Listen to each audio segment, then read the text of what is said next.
The Burrows of Berea is a conversational podcast.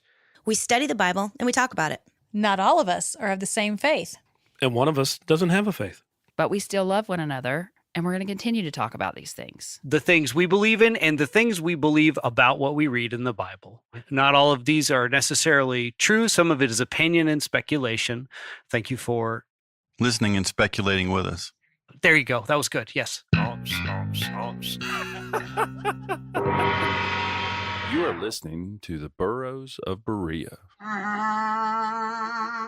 Hey guys, this is Andy. This is part 3 of our series titled Montana Wild.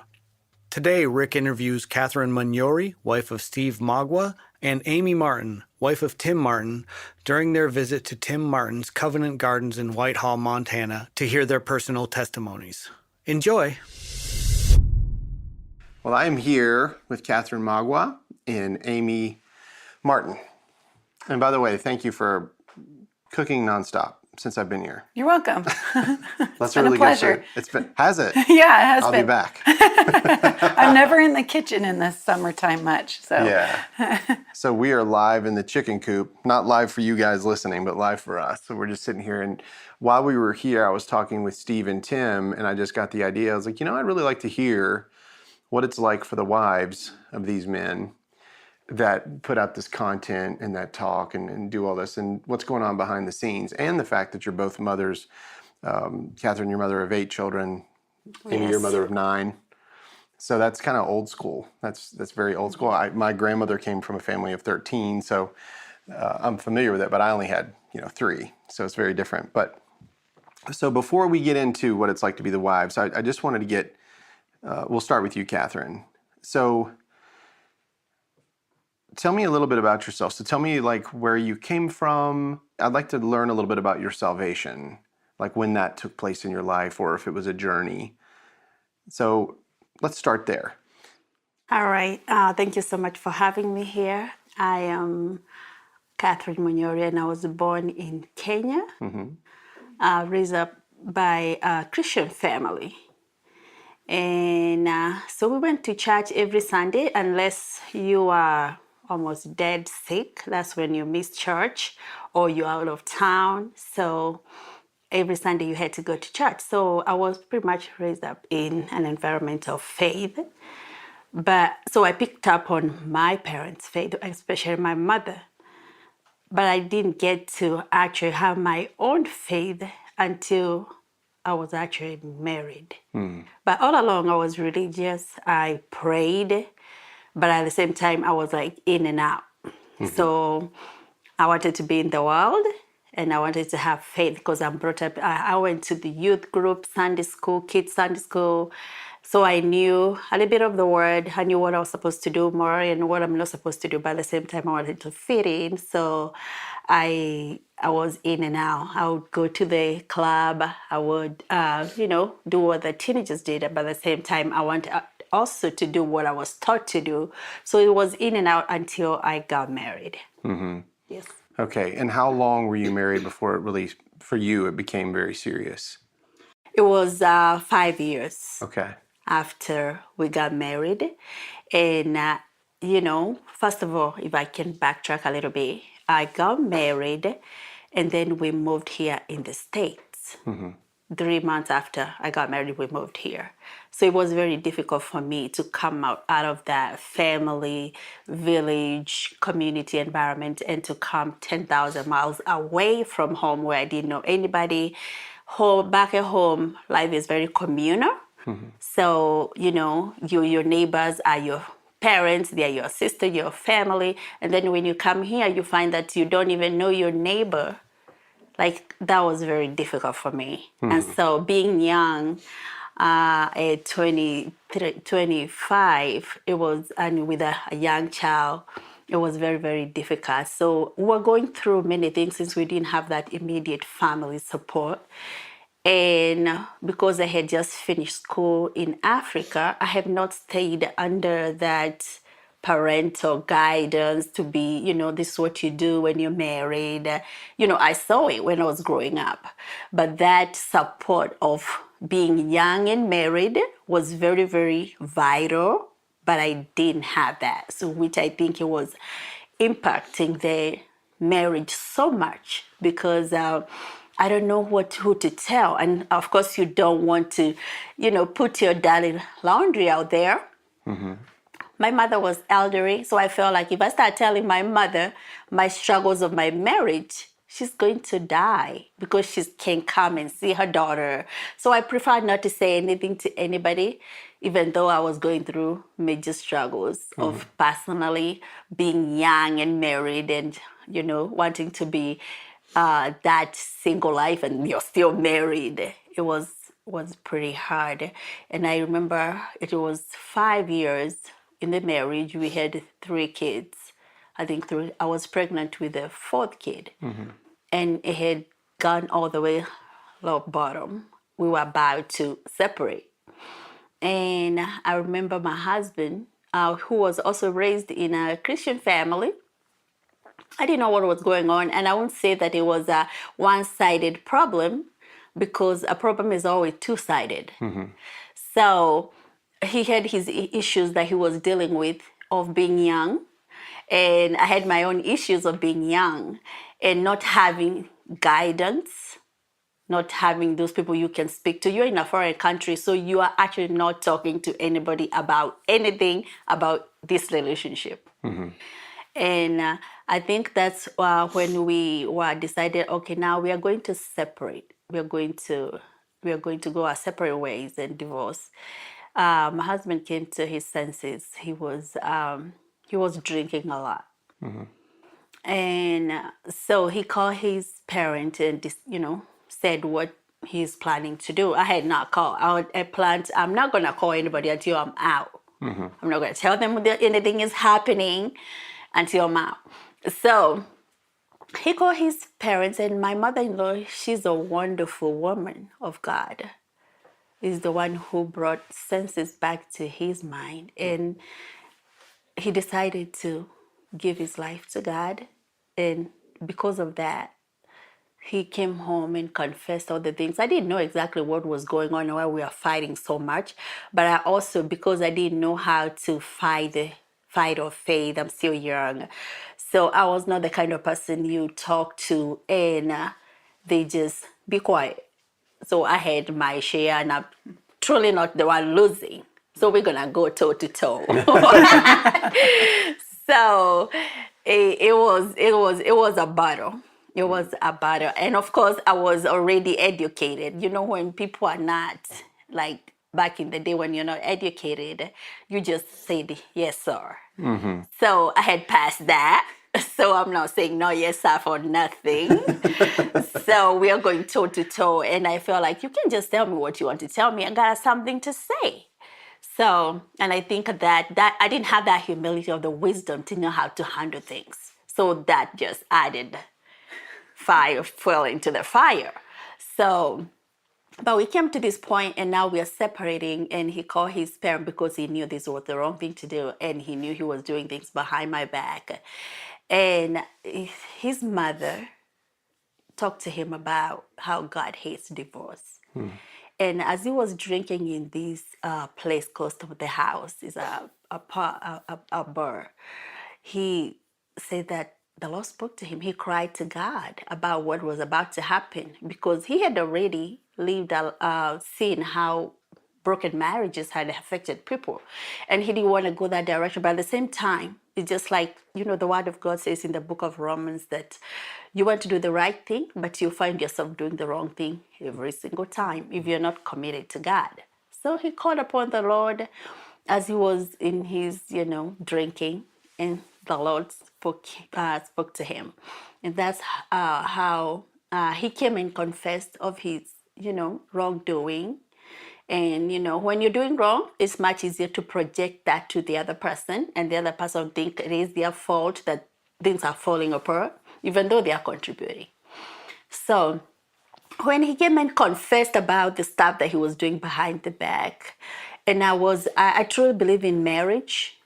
I was very, even though I was doing all the stuff I was doing, being disrespectful and everything, I believed in marriage. I was brought up by father and a mother.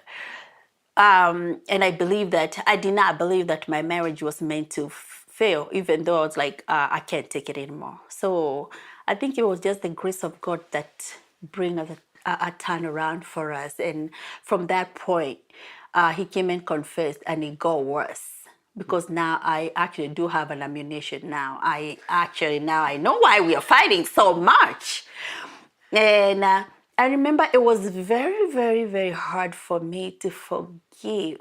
And there's something was going on in my head. I was thinking, okay, when your husband confesses of his sin, you are supposed to forgive them. But at the same time, you're like, but you've been hurting me. So I was having this turmoil on me, and I was like, I cannot forgive. I'm just not able to forgive. And I said, I'm going to forgive. But I found that down the line, months went by. And the more the months went by, I got bitter. And I start feeling I cannot forgive. It's like I'm now stuck to this bitterness. And I had actually to call on God and ask him to help me with that, because I was like, it's just not going to work now. Because now I know for a fact it's not going to work, because in me there is no fiber that feels like forgiving is the right thing to do. So I remember calling on God and praying and asking God to help me to forgive. So from there, I remember God just showing me, all my shortcomings and all my sins. And my heart started lightening up. I'm like, oh, okay, yes, I'm not as good as I think I am. And I think that's how my journey of forgiving him started. And from there on, it wasn't all roses, but that's how my marriage started being restored. Yes. So you would say that, we talked about this earlier about suffering, Amy, you and I were in a side conversation, but so would you say that the suffering that you went through helped lead you to the truth of God's word? Like you were able to apply it, right? So I don't think any of us here has, like, not all of it, everything is wine and roses in marriage. I think we understand that. But for him to see that this marriage was going to come apart, he mentions that in his testimony. He says that, he had to confess so many things that he didn't want to, but he had to, and he knew that he did. Then he did give you the ammunition and how it kind of ran. So your stories are identical, which is wonderful. I figured it would be. But for you, so going through this is what led you to, would you say, a deeper understanding of your faith? So, as he came and confessed his sins, let me backtrack a little bit. So he came and confessed his sin. He started reading the Word of God. So when God spoke to him in the bar, it's like that was after many times of confessing his sin. Sorry, we have a phone ringing in here. This episode is brought to you by Supply Chain Solutions. Supply Chain Solutions is a third-party logistics company providing small to mid-sized businesses an outsourcing option focusing on warehouse management, customization of products, assembly, and packaging of goods, and has the ability to meet business-to-business and business-to-consumer fulfillment needs. At Supply Chain Solutions, we continually strive to be our customers' most highly valued partners for quality, delivery, responsiveness, and customer service. To learn more about Supply Chain Solutions, you can visit their website at www.supplychainsolutions3pl.com. That's www.supplychainsolutions3pl.com. And now back to the show. So after he had this encounter in the bar, so he confessed his sins, and all of a sudden he was changed, like truly changed. He's in the Word of God all the time. And I'm thinking, this is a joke. He's just trying to cover up his sin. He's just trying to cover up what he has done so that he can get away with it.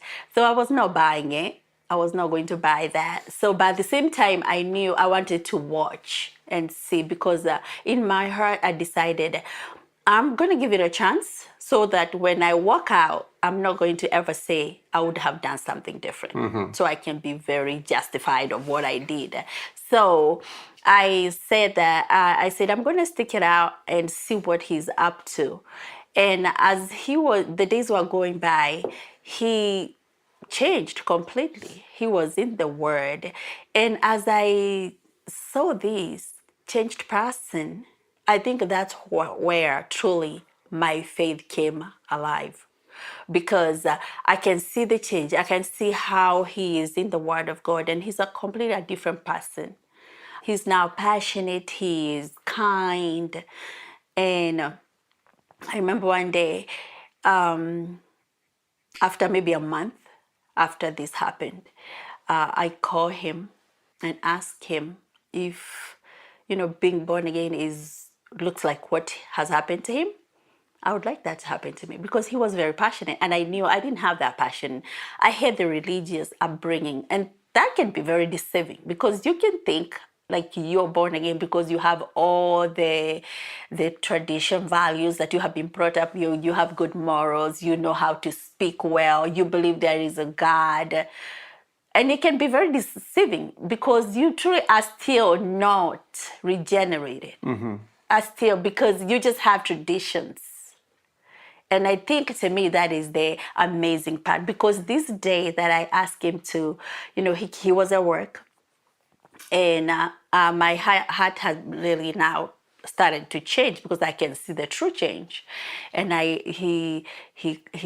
called him, and he he came home that day. He came home that day, and I called him to the bedroom, and I told him, if what salvation is what I see in him, I would like him to pray for me. And I remember that it's like we reconciled from that point. We cried and we prayed together. And the next day he went and bought me a Bible. So he bought me a Bible, and then I started reading the Bible, and the word came live to me for the first time. And yet I have been going to church since I was born. I have been in the youth group. I know what I'm not supposed to do. I've been baptized. Nobody out there would think I'm not really regenerate. I know what to do. And, the good thing is God does not just leave us out there. It's like, to me, I feel like my salvation was a whole process. It's not that just one time. Right. I was being prepared since I was young, but this particular time is when I can say truly I realized the power of God working in me. And I would say that suffering, I went there, even though it was painful, and it was I wouldn't have wanted to go through that. I can see the benefit of it now. I can be able to tell somebody else to hold on, to pray that there is actually hope in suffering. But if I had not gone through that, I would not be able to have that testimony. Hope and suffering. Here we go.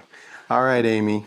So tell us a little bit about yourself. So you, I know a little bit that I've heard that you actually came up. Part of the time you were down near actually where I live. You were in like Greenville, South Carolina area at one point. A little bit, yeah. So tell me about your life and your salvation. Let me see. We'll start. Born and raised in Colorado. Grew up Catholic up till about I think 7th grade, 6th grade. About that time, my dad was questioning some things. I think a lot of the time being raised Catholicism, it wasn't too strict, but it was always my dad was the one who was the teacher of what we had as faith, and he would. My mom had faith, a different upbringing as I think a Baptist, but she wasn't really too religious, but she had a love for God, but she wasn't the outspoken one. My dad was the one, and I guess portraying and seeing him, his love and his steadfastness, I guess probably gave me the best picture of who God is, because you relate at times through people who know who God is, and that's the quality that you portray who God is, So a loving father, loving mom.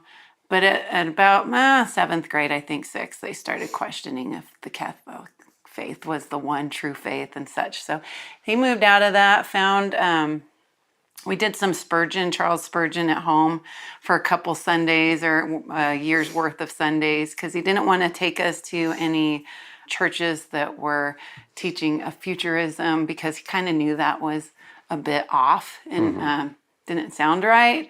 So we ended up doing about home church by ourselves for about a year.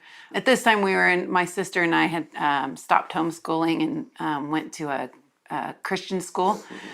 But I didn't take in a whole bunch of what they didn't push any kind of religious view.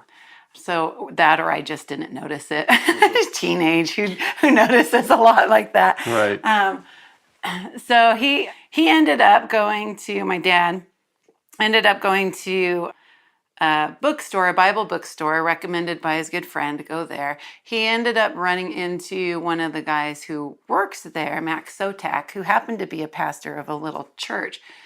And I believe it was more like it was Reformed, but they weren't the classic Reformed. So we went there, and we never got to go through the catechism, my sister and I. My brothers did, but not us for some reason. So I didn't get all of that either. But so my faith was just that loving relationship, being raised with a dad and a mom who loved each other. And so, that's how God was. And so we never really had, it was never pounded into us. It was almost organically grown with us. But then you come to a time as a teenager and a young person, and you've got to take it on yourself, right? So I don't know. It was never a quick entry. It was just a natural flow into things, and always being raised with parents who were very open and able to question things. You're always willing to say, does this work out? Is this really true? So you could, you wouldn't always follow the normal, I guess, what the big things are like. You wouldn't get caught up in the mass of people running for the new thing. You'd be like, is that really true? Right.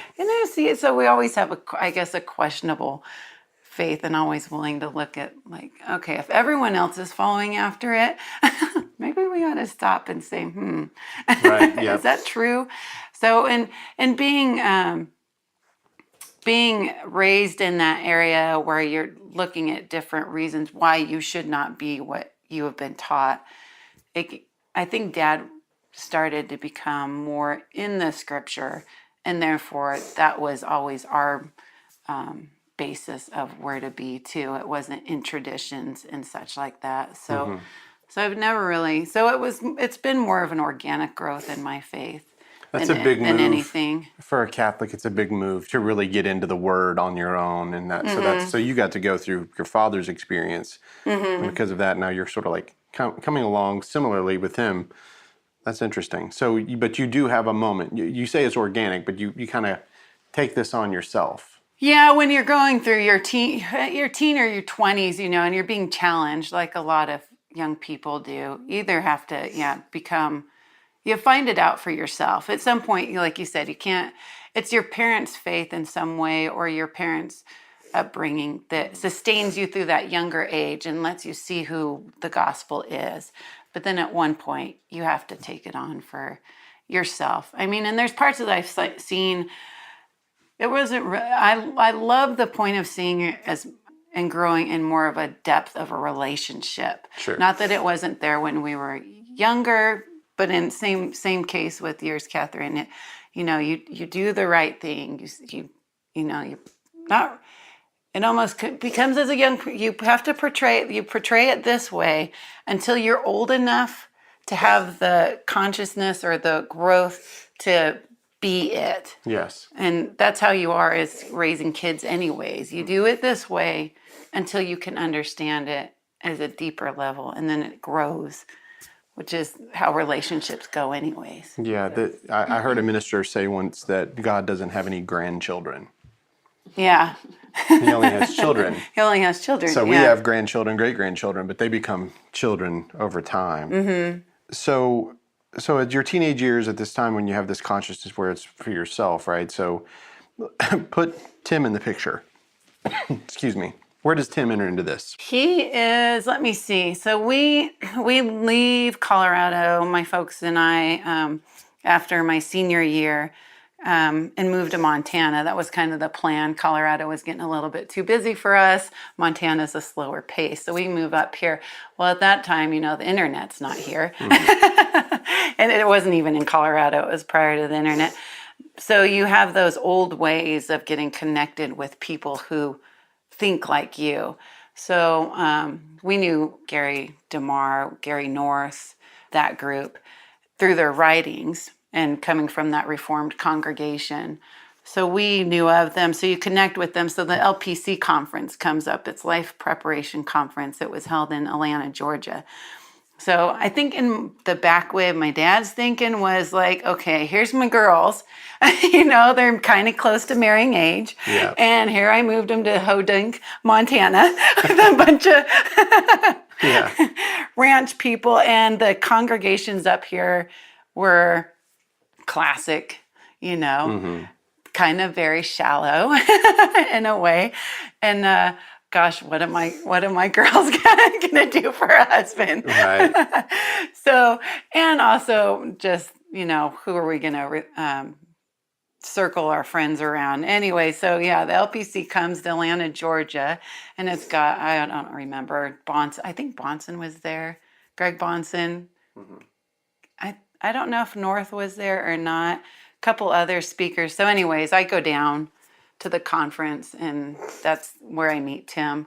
And they give a big list of all the kids who were there and their addresses, at the end. So we come back in the old way, I need young people to talk to bounce off, ideas, or just have friend relationships with. So I sent out a bunch of letters, wrote a bunch of letters and sent them out to a bunch of people, guys, girls, all over the place, from California down to Texas, wherever, didn't matter. And so Tim was one of them. So that responded. Tim was a pen pal. Yeah, Tim became a pen pal. Yeah. Wow. On hey, what do you think about this? And hey, what do you think about that? And, wow. Yeah. So we still have those letters. Do you? Yes. Wow. We ought to break them out one day, one cold winter. Yeah. But I think I'd look back and go, up here, man, it's just winter. this was really boring, dry. These are really. Why would I think that this was anything? It's a lot of deep thinking theology, and maybe that's who I was back then. Yeah, that's what really turned you on, was a really good essay. Yeah, I was like, yeah, check out this. Yeah. Well, yeah. So from you become a pen pal or whatever. So at what point do you two get together? So let's see. We were pen pals and just running back ideas back and forth. And of course, I'm like, hey, Dad, read this. Yeah. Dad's like, I like this guy. He's pretty well thinking. So probably, I'm not too sure. Maybe a half a year or something. Anyway, so he comes out to Summit Ministries, which is in Colorado Springs, or Manitou Springs, Colorado.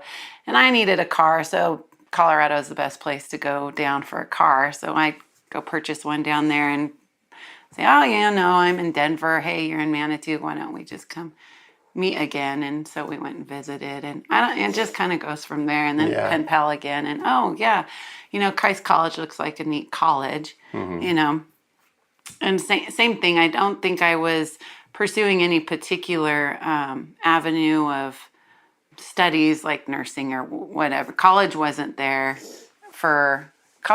option. I think the price of college was probably like, I'm not going to spend that much on college, and I don't know what I want to do for my life's calling yet. So I'll go down, learn some philosophy. I don't know why. Yeah. Some theology. I don't know why. Yeah. It just was on the realm of what I was already learning and interested in. So went down there. It was fun. It was great to be around other young people who didn't look at you kind of cockeyed and say, "You believe what?" Right. You know, you're you know, you're not waiting for a future, or you understand things like we do. And actually at Christ College, the Old Testament actually came alive because it's like, oh, I think you just were matured enough in that mind to be like, oh, that's what was happening. It had a connective. I think that was the first time I understood the connective story that ran all the way through the Old Testament. Instead of, pulling bits, how you pull bits and pieces Right, out yeah. and teach the cool stories, Mm-hmm. So that was a benefit of going to Christ College and some of the philosophy. But that's where Tim and I, started to be like, yeah, we could see each other. I think he asked my dad before they got on the airplane to go back after dropping me off, like if he could date me. Wow. So through that year, we dated each other. I don't know what we were we dating, or what's that other one called? Courting? Courting, yeah. Yeah, old school courting. Yeah, the old school courting. So by spring we were married. Wow. So both of you have husbands that became pastors. And one of the things that I was very curious about is what it's like, first of all, to go through the initial phase of whenever your husband becomes a pastor and what it's like to be a pastor's wife. And then to both of your husbands are authors. They've written books and released them now, right? So, and you've seen these differences and these changes in their ministry. And by the way, their beliefs have even changed pretty dramatically from the time when you guys got married, right? And so tell me, what's it like? Let's go back to you, Catherine. So what was it like for you? So Steve gets this calling that he wants to be a minister. And you've obviously had this experience with him where he kind of ministered to you, even though you're doing it for each other, but he did that for you. So what was that like for you? You're a mother, you have 4 or 5 children, 6 children, I don't know how many children you have, but he says, I believe the Lord wants me to go into ministry. Well, that was like the most, to me, very difficult thing. Okay. Yeah, that's what I was wondering. Because first of all, before he was born again, he used to sell insurance for a company in Baltimore, Maryland, and he was very successful. So we didn't have money issues and stuff like that. And then here comes, he's very passionate of whatever he does. So whatever he does with this whole heart, whether it's whatever work. So now he's here, he's born again, he has this calling, he started immediately speaking to people about God right away. And within no time, he feels like God is calling him to be a minister. He can no longer work where he used to work. And I'm thinking, how are we going to be provided? I was still at home with the children, so I was not working at the moment. And I think that's where my challenges started, because I was like, how are we going to be provided if he cannot be able to work a bigger job? I'm not used to little life, not having enough. I'm not used to stuff like that. And of course, I did not even grow up like that. So I'm here now, he is totally focused on God, and I'm thinking, now I see even we are going to divorce about this now again. Now we were divorcing about the things of the world before. Now I'm thinking, now we are in, now we need now to divorce, because of course now I'm like, what kind of turmoils are this? Yeah, wow. So at first it was very, very difficult for me, because first of all, I was wondering, why would God tell somebody to stop working and he has a family? And of course, it depends on where you're working and how you're carrying on your business, whether whatever you're doing is interfering with your faith, whether there is honesty, there is other things going on, God is going to tell you, just come out of that, because whatever you guys are doing is not right. So I don't know exactly what they used to do when they're selling insurance, or, the sales games and lying and everything. I don't know whether that was the case, but he had to leave that job. And I also think God wants us to learn to depend on him. It's like we had to be stripped of everything we're dependent on. And that was the most difficult thing for me. I remember one time, so we had a home. We had a home we had bought.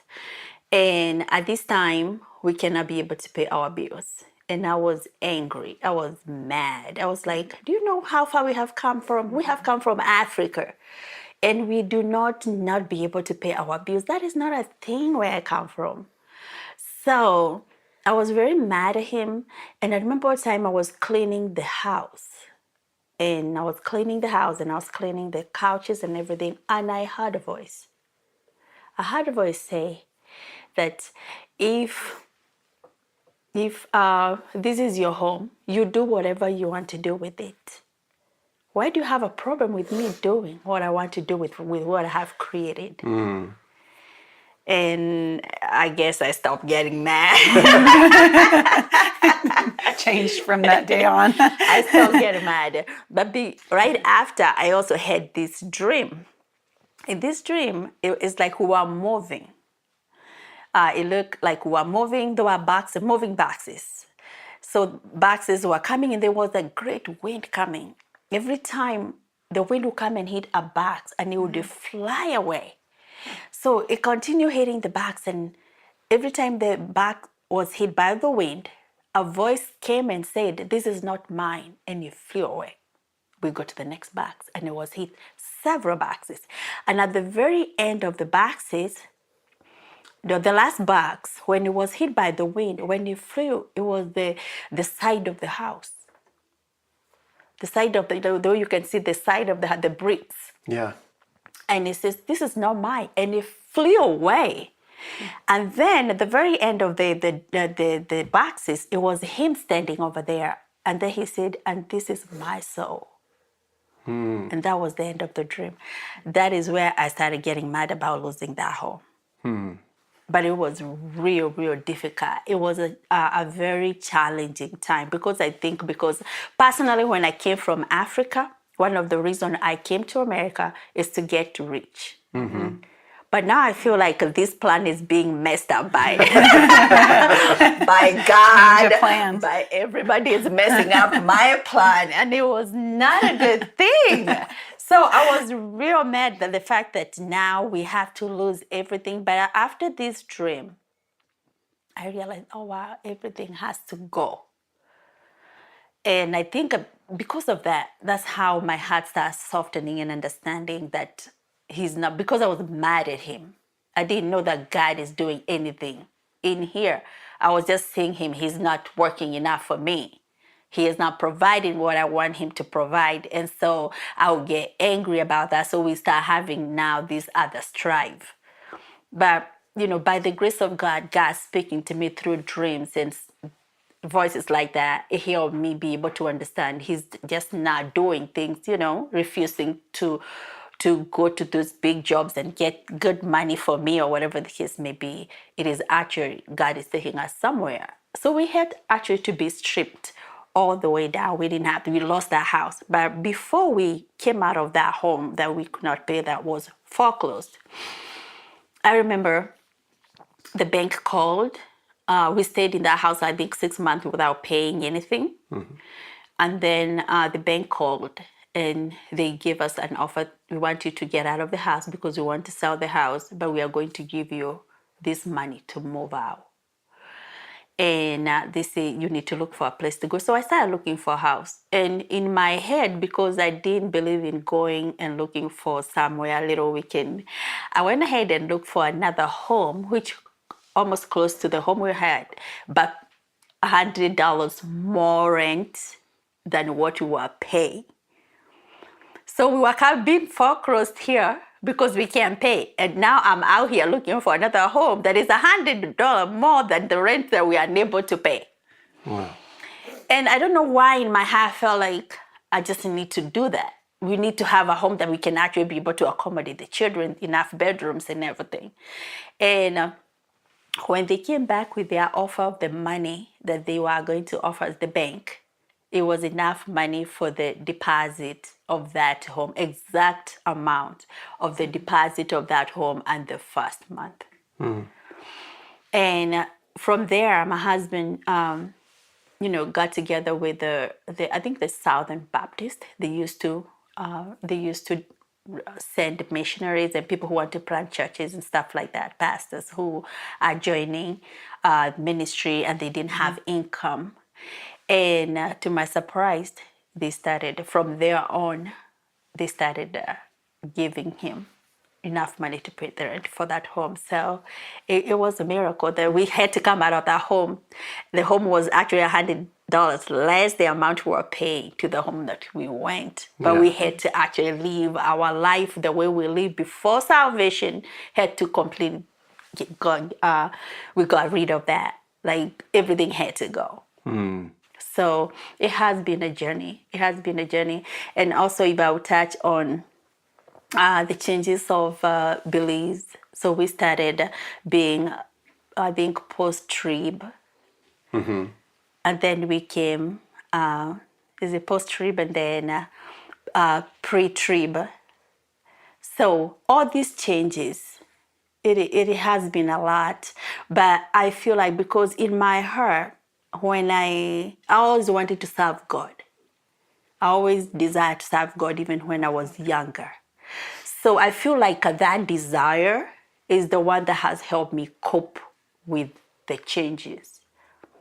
Because if I did not desire to serve God, there is no way we have been going through all these changes and everything that is going on. That would be so much for me. But the fact that I felt like in my heart, I wanted to serve God. So I'm always finding time to go seek God. Like, what is this going on? Is this even true? Where are we going with this? And by the grace of God, God speaks to me a lot through dreams, a lot. And sometimes I hear voices. I know many people may not believe in hearing voice of God, but that is something actually I do. So by the grace of God, God will actually speak to me like that and guide me. And even in this issue of preterism coming from, from futurism to fulfill eschatology. I remember when this came and I was like, oh my goodness, he has gone mad. I thought he has lost his mind. And to me, this was like the most obnoxious thing I've ever heard. I thought that was just crazy. Like, you have to be completely out of your mind even to think and say that. Yes. And I really got shocked and I was scared because I never thought this stuff that would happen to me. I was like, so seriously, he has read this Bible and finally he has lost it. Yeah. And I think fear gripped me. I got scared because I was like, there's no way this can be true. And I know he has completely lost his mind. So I started praying and asking God, and I didn't even want to believe it or look at it or talk to anybody about it. I was like, this is madness. So I remember one time, I always go to God, always go to God and pray and ask, because we are now in God's kingdom, and I feel like we came to, now the battles are here. I'm not even worried about the battles in the world. I feel like now the battles are in the kingdom and I don't know the direction. I feel like I'm lost now in here. Like, I'm in the kingdom, but I'm lost in here. So I decided, like usual, I want to go to God and pray and ask for direction and ask to have mercy on our family, because I'm like, now this is the end of it. This is the end. And I remember the Lord spoke to me about the old covenant people. And in this dream, I heard the Lord ask me, why are you so conceited If the people who are entrusted by the word of God could miss the first coming, why do you think you cannot miss the second coming? And that's how I got converted.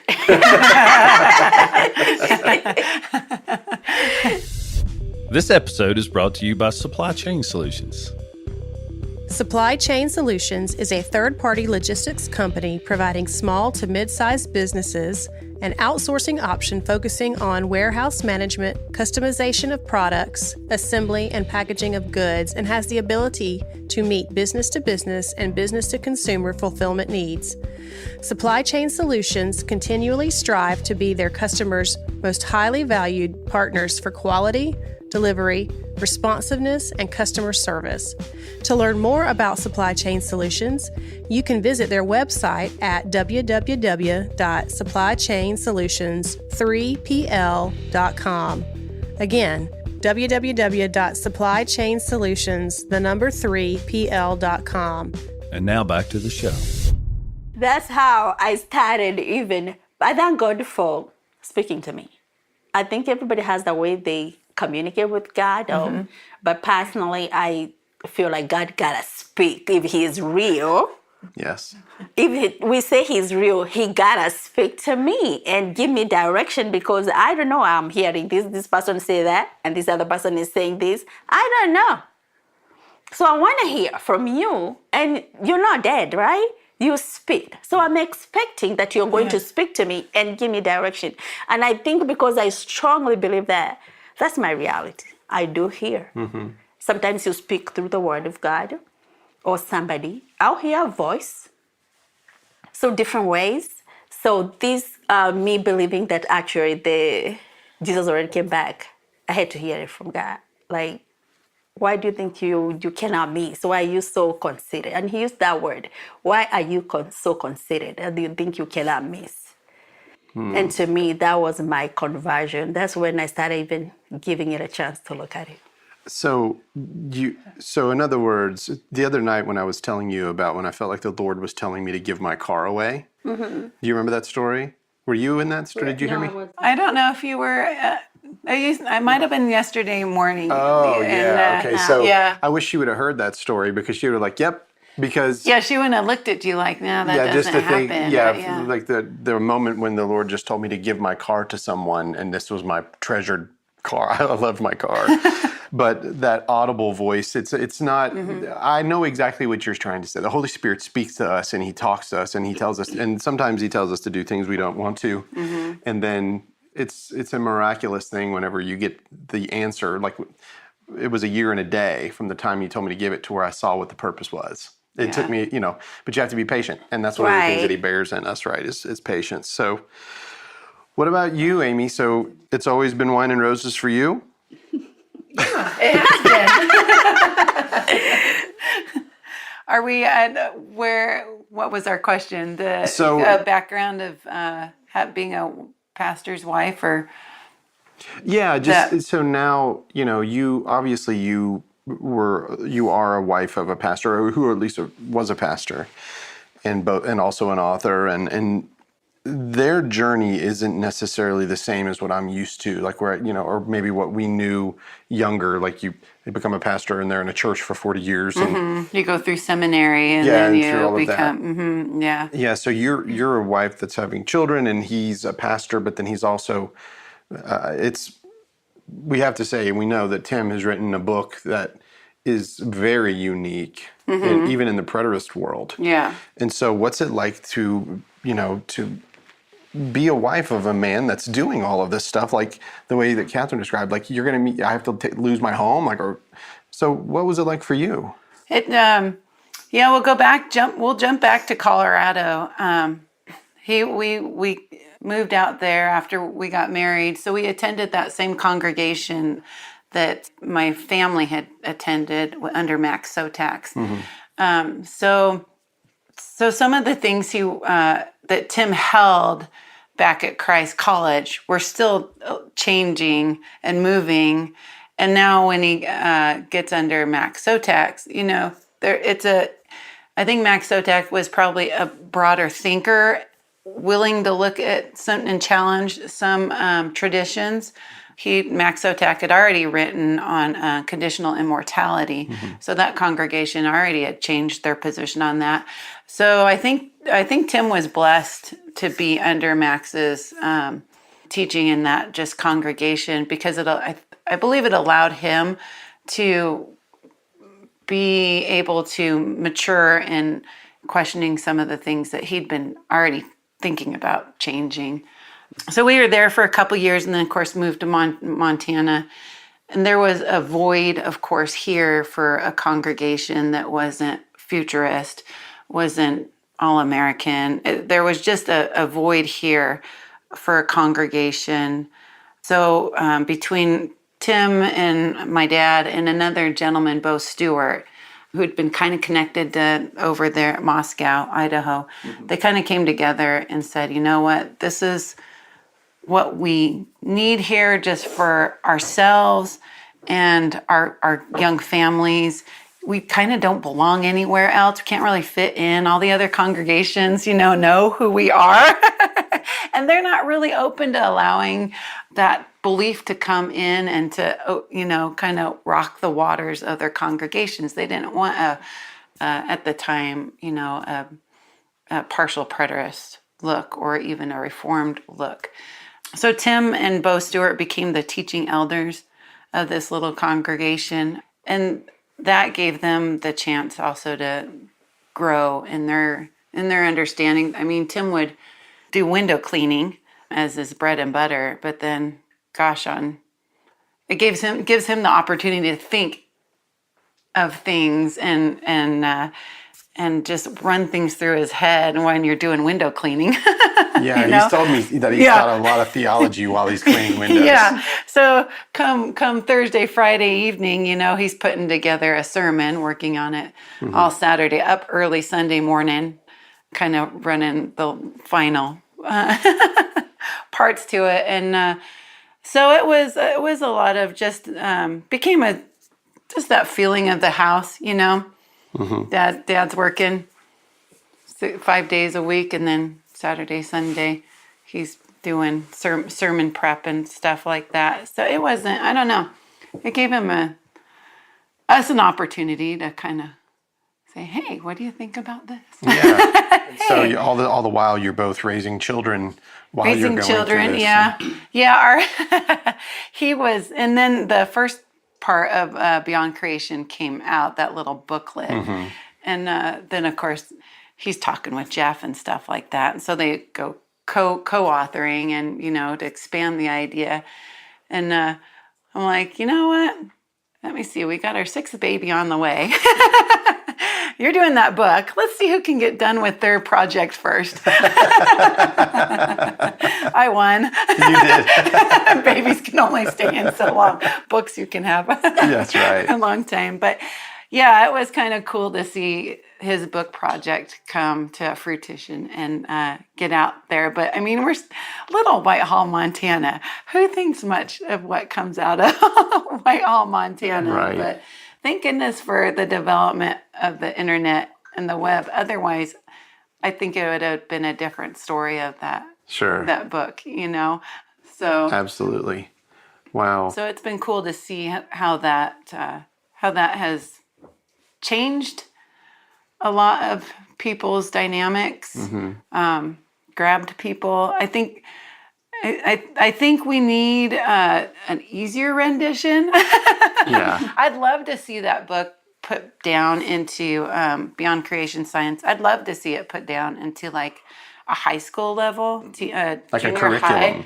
Yeah, I'd love to see it there and I'd love to see a lot of other preterist understandings be brought down into the elementary teaching and stuff like that, because that's about when you need to grab that understanding instead of having all these other options. I mean, homeschooling, you have to go through sometimes and you'll read information, or the kids will read information, and you have to go back and recorrect it, or you can't catch all of it. So it'd be great to see some of like even storybooks of Noah's flood put down, because any book on Noah's flood, you're like, really? Yeah. For kids, you're Right. like, all right. Have you ever heard of Carrie Burt Thompson out of Arkansas? She's in Zach's church, Zach Davis's church. Okay. She wrote a curriculum for young people called "Finding Christ on Every Page of the Bible." Oh, did she? Yeah, Okay. so it's from that perspective. The first book came out, Genesis. I'm going to send you both a copy of this. You need to see this. This is really cool, especially with your children. Yeah, I knew someone, I can't remember the name, was talking about doing a homeschool curriculum type, because I believe she homeschooled her kids, but I don't remember the name. She does, and she wrote that. Yeah, I'll send you guys each a copy of that book to check out. Yeah, it's pretty cool. Yeah. So, all right. So before we close out this interview, I want from both of you, could you guys offer young women either pre-marriage or whether they are married or whatever, as far as like being wives of young men maybe who are called to the ministry or who have these special calls on their life that put you guys in unique positions? Do you have any advice that you could offer to young women? Yes, because of course the Bible says that the older women should counsel the younger women. So I think what I can offer to the younger women, I have experienced this before where somebody married somebody and the young man, God called them into the ministry. And because of that, they had to break up because the person was not ready for the sacrifice that comes with the ministry. Now, what I would say is, especially for those who are born again, it is not an easy thing to be married to a minister or to a pastor, a bishop, because of course you're required to be almost in the same capacity emotionally. You might not be, intellectually or where you have learned so much to preach like them, but there is an emotional requirement that comes with it that requires to be almost with the same capacity because of the expectation of the people, and people expect you to guide them and to know. So what has helped me so much, and I believe that to me, there are two things that have grown me in my faith. First is the ministry, and the second is my marriage. To me, I feel like those are two instruments that God has used to grow my faith and to learn to be, be like Christ. Because you have actually to lay down your life for the ministry, and you also have to lay down your life for your marriage. So, and it's not a bad thing to be a minister's wife. The good thing about it, you learn to trust the Lord. You have to be practical about your faith. Other people, I used to wonder, other people can say what they want to say and they can talk a good game about faith. But for you, you gotta live it practically. And as hard as that is, because it's very hard to actually to be conformed to the image of Christ. To me, I feel like it's a great tool to actually change you to become like Christ, because now you actually have an avenue where you can actually lay down your life. Other people can say they are laying down their life and they're not doing it, or they do it here and there whenever they feel like. But you're in a position where you're actually required to lay down your life, and if you don't lay down your life, everybody is on you. So to me, I feel like God has used it so much to grow my faith, and I would encourage young women not to shy off from, being married by a minister, but to trust the Lord. God knows our needs. God knows our financial need, which is a great, actually, challenge when it comes to ministers, because it's hard to be able to juggle between work and ministry. We are, as humans, you can only produce very good when you're focused, when you're zoomed in into one thing. But when you have a family and then you have ministry, it becomes really, strenuous sometimes for the family. But what I also have done, God has helped me to become a suitable helper, where I'm like, Lord, I don't want to be employed and earn some little money that cannot support the family. I want to have this amount of money. So being specific of what you want asking God of the things you want. Don't shy away from asking what your family needs and being that suitable helper. Not to listen to the world, oh, your husband is not working as much. You cannot be a suitable helper as a minister's wife if you're listening. Your life is not going to be like anybody else. Right. And so you have to trust the Lord to guide you. And some of the things that he's going to do in the ministry that has to do with the people of God, you are actually the one who is going to make those decisions. Meaning there is a lot of stake on your decision as a person, even before we bring the pastor in. And once I realized that, I realized, wow, this is a great calling. And it just humbled me to even lean on God more, so that I don't tell him, you cannot do that, you're going to do this, and yet that's not the will of God.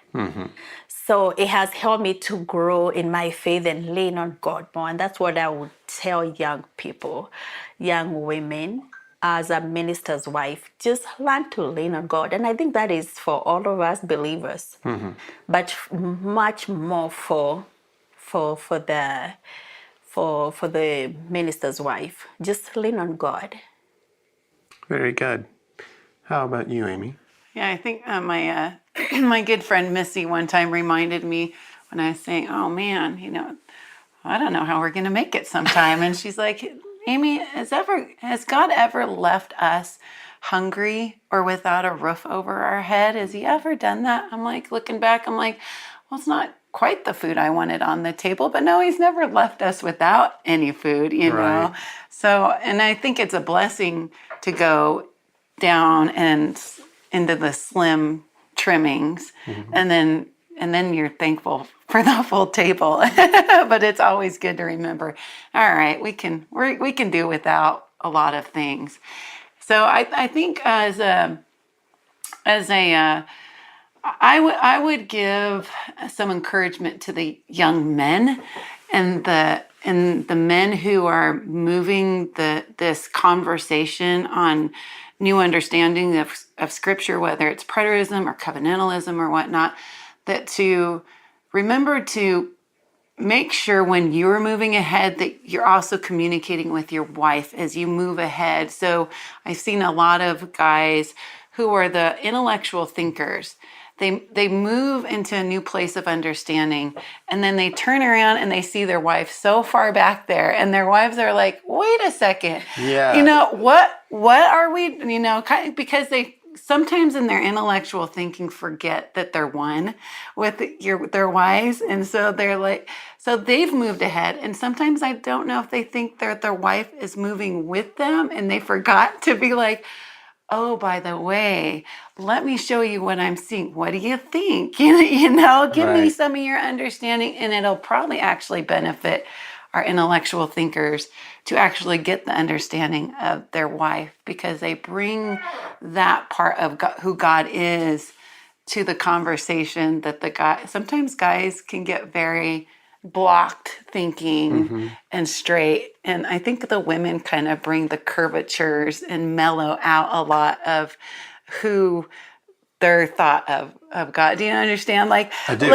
Like sometimes you can get God as a hard thinker, and sometimes it helps if you bring your wives along in your understanding, and they bring that feminine part to who that intellectual thinking of God, the heart and the mind. So that would be my encouragement.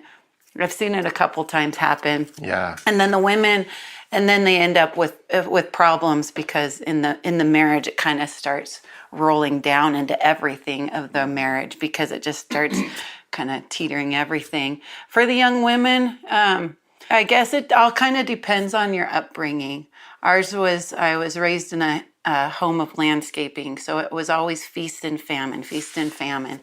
And so if you're used to that ministry, I think sometimes it's easier to come into ministry with that, because there's always ups and downs of it. And I would always encourage the young women or women of ministers, always have your own, always develop your own faith.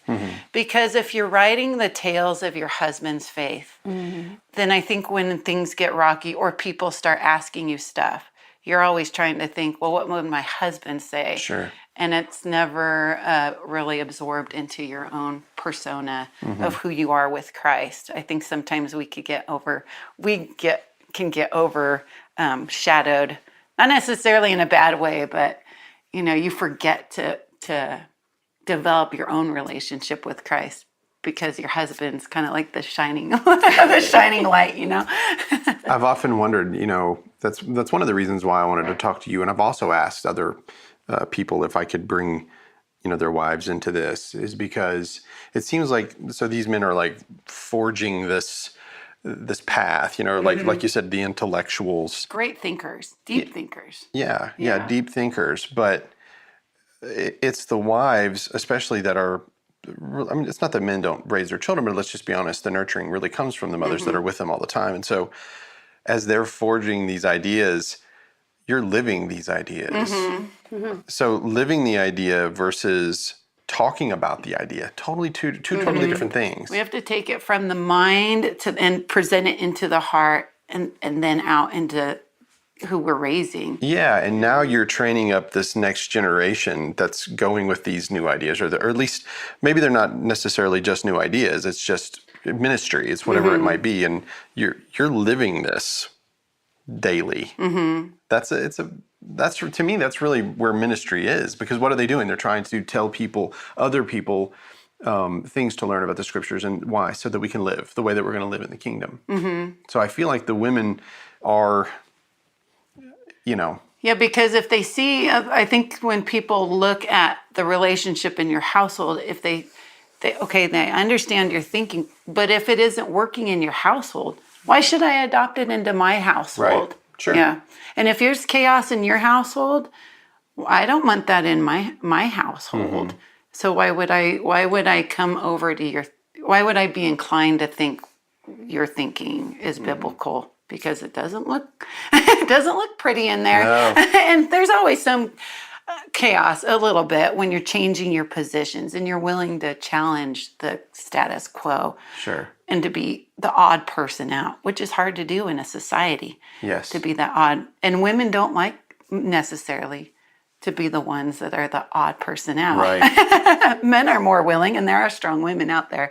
But most women just want to live, not all, but just kind of, I'm raising my children. Don't bring any more problems in. Yeah, I got enough. Yeah. Got enough. I don't need anybody else to add to the fuel to the fire here. Yeah.